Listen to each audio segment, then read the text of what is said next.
มื้อนี้ก็มาเตะตลาดแล้วมายำบวงหนูที่เก่า 2 มื้อแล้วบ่ถือเบิ่งมื้อนี้สิถือบ่ถ้ามื้อนี้บ่ถือก็แปลว่ามันเบิดแล้วมันเบิดแล้ว2 มื้อแล้ว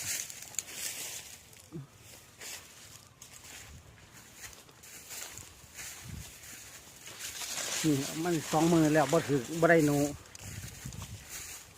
มื้อนี้สิถือบ่พี่น้องมื้อนี้สิถือบ่หลังแรก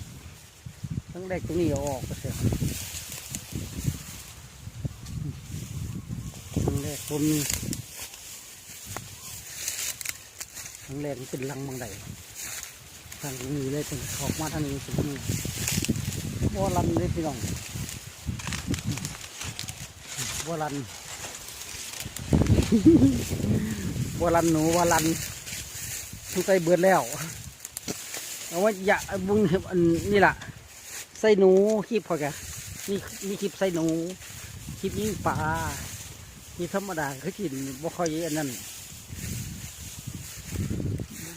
บ่ค่อยมีบันได